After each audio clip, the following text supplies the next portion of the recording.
ហើយដូចជាព្រះសារីបុត្រចឹងព្រះសារីបុត្រដល់ទៅពេលព្រះអង្គត្រូវបរិនិព្វានព្រះអង្គត្រូវទៅប្រោសមេដាឧបនិស្ស័យត្រូវប្រោសបានពេលហ្នឹងឯងព្រោះមេដានាងសារីហ្នឹងមានបុត្រមានធីតារួមទៅ7អង្គចឹងសិតតែព្រះអរហន្តទាំងអស់ហើយខ្លួនឯងនៅមិច្ឆាទិដ្ឋិនៅឡើយវាជួនឡើង120ហើយណាព្រះសារីបុត្រព្រះឧបសេនៈវាំងកន្តបុត្រព្រះចន្ទៈហើយនឹងព្រះរេវតៈនឹងប្រុសព្រះរេវតៈប្រុសពៅចឹងហើយស្រីហ្នឹងកដាលព្រះនាងចាឡាឧបចាឡាសីសុបចាឡានឹងឯងសិតតែព្រះអរហន្ត3អង្គនេះមាននៅក្នុងសង្យុត្តនិកាយសគាធវៈណាភិក្ខុនីសង្យុត្ត3ដកលេខ30បើកពីខាងដើមទៅដល់ភិក្ខុនីសង្យុត្តហ្នឹងហើយមានភិក្ខុនី3អង្គហ្នឹងគឺប្អូនស្រីបង្កើតរបស់ព្រះសិរីបុត្រហើយណាដែលឆ្លើយតបទៅនឹងមេមានចិត្តបាបហ្នឹងហើយព្រះសិរីបុត្រដែលមកប្រុសម្ដាយហ្នឹងគឺប្រុសរបៀបម៉េចថាអាពេកហើយមិនពេញចិត្តនឹងកូនទេពីព្រោះនាំឲ្យប្អូនមកបួសតាមអស់ហើយទ្រព្យសម្បត្តិមានបើត្រូវចែកទៅ7កូន7នាក់ហ្នឹងគឺត្រូវម្នាក់បាន80កោតម្នាក់80កោតម្នាក់80កោតហើយ87ដងមើលសម្បត្តិប៉ុណ្ណាគេគ្រាន់តែមាន40កោតគេជាសិទ្ធិធំក្នុងនគរអីណាគាត់នឹងមានទ្រព្យសម្បត្តិ80កោត7ដងហើយកូនមកបួសអស់ដល់អញ្ចឹងម៉ែឪមានទ្រព្យសម្បត្តិហើយវាំងកន្តបុត្រដែលហៅថាវាំងកន្តបុត្រហ្នឹងគឺបានដីថាកូនរបស់ព្រះនាងសារីដូចគ្នាហ្នឹងប៉ុន្តែដោយព្រះសិរីបុត្រហៅថាកូននាងសារីទៅដូចជាព្រះ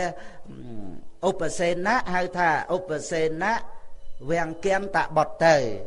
ហ្នឹងឯងគឺវាំងកន្តព្រាមហ្នឹងជាប្តីហ្នឹងក៏ចែកឋានទៅទៀតហើយដល់នៅតែឯងអញ្ចឹងឯងទ្រព្យសម្បត្តិប៉ុណ្ណឹងមើលវាកើតទុកវាថាវាមិនដឹងជាយកទៅណាកូនទៅបួសអស់ហើយអញ្ចឹងចិត្តវាមិនតាន់ទលំទលាយអីនឹងថាឲ្យទៀមទៅចែកចាយអីទៅណានឹងឯងដល់អញ្ចឹងទៅមិនពេញចិត្តនឹងព្រះសិរីបុត្រនឹងទេព្រោះព្រះសិរីបុត្រនឹងឯងដែលមកបួសមុនគេសម្រាប់មគ្គផលហើយបងប្អូនស្រឡាញ់បងគោរពបងណាស់ដល់ឃើញបងមកអញ្ចឹងចេះតែមកបួសតាមបងទៅចឹងនឹងឯងរហូតដល់ទៅប្អូនប្រុសពៅឯកតកៈខាងនៅព្រៃអីទាំងអស់ចឹងទៅអីខាងនៅតែប្អូនប្រុសពៅមួយក៏បានដែរទទួលទ្រព្យសម្បត្តិទាំងអស់ហ្នឹងទៅ87ដងហ្នឹង80កោត7ដងហ្នឹង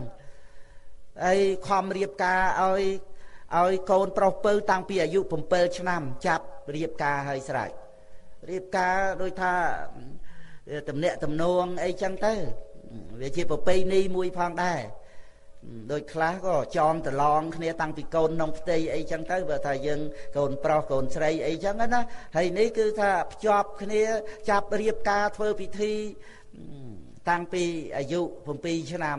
នៅក្មេងៗហ្នឹងចាំដល់ពេលពេញវ័យចាំធ្វើពិធីម្ដងទៀតហើយដល់ទៅពេលហ្នឹងឯងដែលជាឱកាសព្រះរេវតៈហ្នឹងឮគេឲ្យពួរចៅស្រីហ្នឹងថាឲ្យចៅអាយុវែងដូចជាជីដូនស្រាប់តែចាប់ផ្លឹកហ្មងចាប់ផ្លឹកថាចៅហ្នឹងយូរទៅចាស់ដូចជីដូនអញ្ចឹងចាស់ដូចជីដូនអញធ្វើមិនស្រឡាញ់ទៅចេះគិតអញ្ចឹងនឹងឯងឥឡូវវានៅក្មេងមុខវាស្អាតអញ្ចឹងបើស្តៀងជីដូនដែរហ្នឹងតម្រង់មុខមាត់អីអញ្ចឹងទៅគ្រាន់តែថាជីដូនស្បែកវាជ្រួញចៅនោះវាមិនតាន់ជ្រួញទៅយូរទៅជ្រួញដូចគ្នានឹងស្រឡាញ់អីទេរត់ទៅបួសតាំងពីនឹងមកទាំងសលៀកបំពាក់នៅរៀបការឡើយហ្នឹងវិជន7ឆ្នាំរត់មកបួសហ្នឹងឯងហើយព្រះសិរីបុត្រព្រះអង្គជ្រាប អង្គសម្រាប់ព្រះរហ័តជ្រាបឲ្យផ្ដាំផ្ញើភិក្ខុទាំងឡាយចឹងបើថា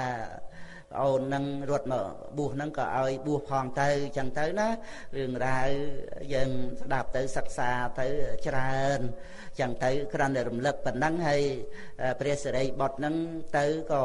ឥឡូវថាឈឺទឹកចិត្តមួយម៉ែហើយនឹងកូនហ្នឹងវាធ្វើមិនដាច់ទោះស្អប់ប៉ុណ្ណាក៏ដោយប៉ុន្តែឥឡូវឈឺហើយវាមានចិត្តអាណិតហើយចឹងក៏ឲ្យសឹងនៅទៅភិក្ខុសង្ឃ500អង្គមុនមកដែរចឹងណារួចទៅក៏ពេលយប់ឡើងមហារាជទាំង4មកសុំបំរើថាអាត្មាមានអ្នកបំរើហើយទៅចំតាក់ជាប្អូននឹងឯងប្អូនបកើតហ្នឹងអីដល់ទៅពាក្យកដាលអាត្រិតប្រអិនមកសុំបំរើអត់ឲ្យបំរើទៀតហើយម្ដាយមិនទៅរវីវល់ទេប៉ុន្តែឈួរមើលឃើញពលឺចឹងពលឺរហូតដល់ពេលចិត្តភ្លឺមហាព្រំមកទៀតដល់ពេលនឹងឯងអត់បានទេទៅសួរពលឺអីក៏ភ្លឺសបើម្លេះពីល្ងាចហ្នឹងថាមហារាជទាំង4អញ្ចឹងលោកកូនឯងហ្នឹងមានស័ក្តិធំជាងមហារាជទាំង4ទៅទៀតហ្នឹងឯងសួរហ្នឹងឯងក៏ដឹងអញ្ចឹងទៅដល់ពេលពាក្យដាត្រៀតថាប្រអិនមកសុំបំរើដល់អញ្ចឹងទៅភ្ញាក់ផ្អើលមែនទេណាដឹងថាលោកកូនអស់ចាណាប្រអិនក៏មកសុំបំរើដែរណាមិនធម្មតាទេមើលយកទៅឲ្យស្រាប់ចុះពេលចិត្តភ្លឺអាហ្នឹងមហាព្រំដែលជាព្រះរបស់ញោមឯងហ្នឹងញោមហ្នឹងក៏រົບមហាព្រំហ្នឹងហើយបានថាអីដល់ប៉ុណ្ណឹងផងលោកកូនឯងហ្នឹងធំជាងមហាព្រំព្រះរបស់ម៉ែទៀតចឹងថាមហាព្រំហ្នឹងឯងដែលអារតនាព្រះសម្មាសម្ពុទ្ធឲ្យសម្ដែងពធហ្នឹងហើយព្រះអង្គយាងចុះពីឋានតាវតឹងមកហ្នឹងមហាព្រំហ្នឹងដោយកូននេនតូចមួយដែលបានយាងមកតាមព្រះពុទ្ធអង្គហ្នឹងហើយកម្មទាំងខ្លោះបាំងថ្វាយព្រះអង្គទៀតផងដល់ចឹងទៅចិត្តហ្នឹងវាស្រាប់តែនឹកថាលោកកូនអញប៉ុណ្ណឹងអស្ចារ្យដោយគុណប៉ុណ្ណាទៅបានមហាព្រំមកសុំបំរើលោកកូនអញមិនទាំងឲ្យបំរើផងហើយចូលដំទៅព្រះសម្មាសម្ពុទ្ធទៀតប៉ុណ្ណាទៅណោះដល់ពេលហ្នឹងព្រះសិរីបុត្រជ្រាបពីវិរៈចិត្តរបស់ម្ដាយនឹងឯងចឹងជ្រាបចឹងទៅក៏បានចាប់សម្ដែងគុណព្រះពុទ្ធនឹងតែម្ដងទៅព្រោះកំពុងតែគិតពីគុណព្រះពុទ្ធណានឹងឯងដល់ពេលវេលាមើលណាកូនព្រះអរហន្ត7អង្គអត់មានណាមកតន់ជួយម្ដាយអីបានទេណានឹងឯងចឹងពេលនឹងឯងដែលព្រះសិរីបុត្រនឹងអរតនីគុណរបស់ព្រះពុទ្ធទៅចិត្តម្ដាយហ្នឹងក៏បានធ្លាក់ចូលទៅក្នុងពុទ្ធានុសតិហ្នឹងចឹងទៅចឹងហើយអរិយសច្ចធម៌នៅក្នុងការសម្ដែងហ្នឹងហើយស្រេចគុណព្រះពុទ្ធដល់ចឹងទៅក៏សម្រេចសោតាបត្តផលទៅក៏បានរីករាយជ្រះថ្លាកំពុងរីករាយគឺថាបានស្គាល់ព្រះនិព្វានណានឹងឯងបានកំណត់ដឹងវត្តទុកទៅបានដឹងព្រះនិព្វានជាទីបំផុតទុកបានដឹងពធัวជានយានិកៈធัวអញ្ចឹងទៅពងរីករាយជាមួយនឹងព្រះនិព្វានព្រះសិរីបុត្រចូលនិព្វានដែរស្រាប់តែមកមើលលោកកូននៅស្ងៀមអញ្ចឹងនៅស្ងៀមទៅមិនសឹងឬក៏មិនក៏ចាំមើលសតុំពេលចិត្តភ្លឺនឹងឯងបានទៅចាប់ប្របាទហ្មងចាប់ប្របាទទៅគឺសរីរៈនឹងរឹងហើយស្រែកយំបដ ாய் ចឹងស្រែកយំនៅកូននឹងមកមានឈឺមកធម្មតាណាមកនិព្វានស្គាល់និព្វានណាចូលនិព្វានចឹងទៅហើយយូរណាស់ហើយអត់យកអមតៈធัวនឹងមកឲ្យម៉ែមកដែរមិនទេមិនមកទេប៉ុន្តែមកលើកណាក៏ជេរកូនដែរជេរហ្នឹងព្រះអរហន្តតែជេរកូនមិនជេរព្រះអរហន្តណាជេរកូននាំបងប្អូនទៅបួសអស់ហ្នឹងឯងជេរអីអត់មានប្រអស់អីថាម៉េចទេម៉ែជេររួចអញ្ចឹងទៅមុនទៅវិញទៅបានចង្ហាន់ឆាន់អីដែរជេរក៏ជេរហើយដាក់ចង្ហាន់ក៏ដាក់ដែរពួកកូនហ្នឹងឯងហើយបានខ្លះអីខ្លះចឹងទៅព្រះរាហុលទេដែលទទួលពុទ្ធទទួលព្រះដ៏មានពភៈថាព្រះឧបជាមុនទៅផ្ទះលោកយាយហើយព្រះអង្គសួរថាចុះលោកយាយថាម៉េចលោកយាយជេរព្រះឧបជាចឹងទៅហើយខ្ញុំកណាខ្ញុំព្រះអង្គក៏មុនទៅដែរហើយលោកយាយជេរពេកទៅ ភិក្ខុទាំងឡាយនាំគ្នាមុនចេញមកអត់បានចង្ហាន់ឆានរហុលទូលព្រះអង្គចឹងបានព្រះរាមាភិក្ខក៏ព្រះអង្គប្រទានចង្ហាន់អីឲ្យព្រះរាហុលចឹងទៅព្រះរាហុលណាហ្នឹងឯងជាពុទ្ធឱរសនឹងរឿងរ៉ាវហើយបានព្រះអង្គសរសើរព្រះសិរីបុត្រដែលជាបុគ្គលមិនមានសេចក្តីក្រោធនឹងនៅក្នុងព្រាហ្មណវគ្គនោះនឹងគ្រាន់តែរំលឹករៀបរាប់អំពីរឿងពុទ្ធគុណនឹងឯងទាំងការដែលបាននឹករលឹកដល់គុណរបស់ព្រះដ៏មានពភៈហ្នឹងគ្រាន់តែចិត្តនឹកចិត្តហ្នឹងគឺបាននៅសមាធិហើយបានជាបទដ្ឋាននៃវិបស្សនានឹងឯងរៀបរាប់សពគ្រប់ច្រើនហើយនៅមានច្រើនជាងនឹងទៀតអាហ្នឹងចង់និយាយអំពីប្រកិត្តគុណព្រះនាមកេរ្តិ៍ឈ្មោះរបស់ព្រះអង្គដែល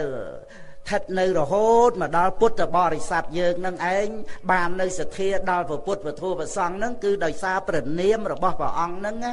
ព្រះនាមនឹងឯងចឹងសូមឲ្យពុទ្ធបរិស័ទបងប្អូនកូនចៅនឹងបានជ្រាបអំពីប្រយោជន៍នៃកេរ្តិ៍ឈ្មោះល្អនេះដែលយើងត្រូវតែបានយល់ដឹងអំពីកេរ្តិ៍ឈ្មោះល្អដែលប្រសូតចេញពីសេចក្តីល្អហ្នឹងគ្រាន់តែអ្នកដតីនឹករលឹកបានពោលសរសើរទាំងអស់ហ្នឹងគឺសុទ្ធតែសម្រេចជាមហាកុសលធំដុំណាស់គ្រាន់តែនឹករលឹកជ្រះថ្លាត្រេកអរដល់អ្នកប្រព្រឹត្តល្អហ្នឹងហើយបានពោលសរសើរអ្នកប្រព្រឹត្តល្អបុគ្គលដែលគួរសរសើរហ្នឹងទាំងអស់ហ្នឹងទាំងជាមហាកុសលហើយមានសេចក្តីសុខ